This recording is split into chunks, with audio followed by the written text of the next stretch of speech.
శ్రీకాకుళం జిల్లాలోని ప్రసిద్ధ పుణ్యక్షేత్రం అరసవెల్లిలో రథసప్తమి వేడుకలు ఘనంగా జరుగుతున్నాయి. అర్ధరాత్రి స్వామివారి జయంతి ఉత్సవాలకు ఆలయ అర్చకులు అంకురార్పణ చేశారు. భాస్కరుని నిజరూప దర్శనం కోసం భక్తులు అరసవెల్లికి పోటెత్తారు. తెలుగు రాష్ట్రాలతో పాటు ఒడిశా నుంచి పెద్ద ఎత్తున భక్తులు అరసవెల్లి సూర్యనారాయణ స్వామి దర్శనానికి వచ్చారు. అరసవెల్లిలో రథసప్తమి వేడుకలపై మరింత సమాచారాన్ని మా ప్రతినిధి రమేష్ అందిస్తారు. ప్రసిద్ధ పుణ్యక్షేత్రం అరసవెల్లిలో భక్తుల తాకిడి పెరిగింది. ప్రధానంగా రథసప్తమి వేడుకలు అరసవెల్లిలో ఘనంగా నిర్వహిస్తూ ఉంటారు ప్రతి ఏటా కూడా. ఇదే నేపథ్యంలో ఈ రోజు నిన్న అర్ధరాత్రి నుంచి కూడా పెద్ద ఎత్తున భక్తులు అరసవెల్లి సూర్యనారాయణ స్వామి దర్శించుకోవడానికి వస్తున్నటువంటి పరిస్థితి కనబడుతుంది. మనం క్యూ లైన్లో ఒకసారి పరిశీలించవచ్చు. వేలాది మంది భక్తులు ఇప్పటికే అరసవెల్లి స్వామివారి దర్శనం చేసుకున్నారు. ఇంకా కూడా చాలా మంది వరకు భక్తులు ఇంకా క్యూ లైన్లో వేచి చూస్తున్నటువంటి పరిస్థితి కనబడుతోంది. చాలా వేపయాసలకు వచ్చి కూడా స్వామివారి దర్శనం చేసుకోవడానికి వీరంతా కూడా తాపత్రయపడుతున్నటువంటి పరిస్థితి. ఎందుకంటే ప్రతి ఏటా కూడా ఏడాదికి ఒకసారి స్వామివారి నిజరూప దర్శనం ఉంటుంది. స్వామివారికి ప్రత్యేకమైనటువంటి అభిషేకాలు నిర్వహిస్తారు. ఈ సమయంలో స్వామివారిని దర్శించుకుంటే అన్ని రకాల శారీరక రుగ్మతలు పోతాయనేటటువంటి ఒక ఆచారం ఉంది. ఇదే నేపథ్యంలో భక్తులు పెద్ద ఎత్తున రథసప్తమి రోజున స్వామివారిని దర్శించుకోవడానికి ఎక్కువ మంది ఆసక్తి చూపిస్తూ ఉంటారు. ఇటు ఒడిశా అదేవిధంగా ఉభయ తెలుగు రాష్ట్రాల నుంచి పెద్ద ఎత్తున భక్తులు వస్తూ ఉంటారు. మనం చూడొచ్చు క్యూ లైన్లో చాలా మంది చిన్నపిల్లలు, పెద్దలు, వృద్ధులు వీళ్ళంతా కూడా వేచి చూస్తున్నటువంటి పరిస్థితి.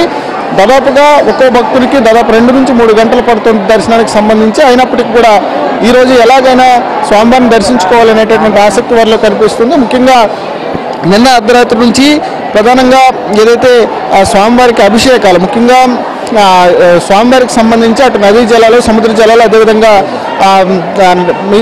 ప్రధానంగా వాటితో అభిషేకాలు నిర్వహిస్తుంటారు. ఉదయం 7 గంటల నుంచి స్వామివారి నిజరూప దర్శనం ఉంటుంది. నిజరూప దర్శనం సమయంలో భాస్కర్ని దర్శించుకోవాలనేటువంటి ఆసక్తి భక్తుల్లో కనిపిస్తూ ఉంటుంది. భక్తులు మాట్లాడించేటటువంటి ప్రయత్నం చేద్దాం. సార్ అప్పుడు రథసప్తంకి ఇంతకుముందు ఎప్పుడైనా వచ్చారా? స్వామివారిని దర్శించుకోవడం వల్ల ఎలాంటి ఉపయోగాలు ఉంటాయి? రథసప్తం ఇదే ఫస్ట్ టైం అండి రావడం. అంత మంచి జరుగుతుంది.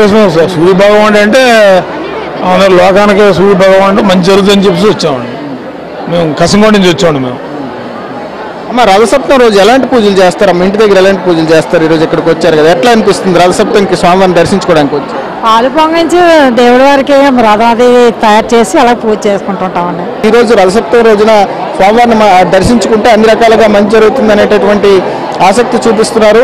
ముఖ్యంగా ప్రధానంగా ఈరోజు స్వామివారికి అభిషేకాలు అయిన తర్వాత 7 గంటల నుంచి, ఉదయం 7 గంటల నుంచి సాయంత్రం వరకు కూడా ముఖ్యంగా నిజరూప దర్శనం ఉంటుంది. ఈ నిజరూప దర్శనం అనేటటువంటిది ఏడాదికి ఒకసారి జరుగుతుంది కాబట్టి ఏడాదికి ఒకసారి జరిగేటటువంటి ఈ మహా అద్భుత ఘట్టాన్ని చూడటానికి భక్తులు పెద్ద ఎత్తున ఆసక్తి చూపిస్తూ ఉంటారు.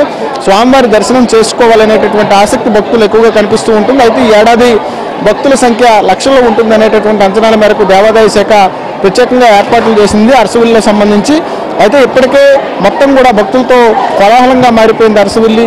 ఒకవైపు కిలోమీటర్ల మేర బారులు తీరినటువంటి భక్తులు క్యూ లైన్లు ఉన్నాయి. ఇవన్నీ కూడా అయ్యేసరికి ఈరోజు సాయంత్రం వరకు ఇదే రకమైనటువంటి రద్దీగా అరసవెల్లిలో కొనసాగుతుందనేటటువంటి అంచనాలకు అధికారులు వచ్చారు. ఈ నేపథ్యంలో ఎక్కడా తొక్కిసలాట్లు జరగకుండా జాగ్రత్తగా వచ్చేటటువంటి ప్రతి భక్తుడు కూడా స్వామివారి దర్శనం చేసుకుని తీర్థప్రసాదాలు స్వీకరించి ఇక్కడి నుంచి వెళ్ళేటటువంటి విధంగా ఏర్పాట్లు చేశామని చెప్పి దేవాదాయ శాఖ చెబుతుంది. కెమెరా పర్సన్ రమేష్తో రమేష్ ఏబిఎన్ ఆంధ్రజ్యోతి.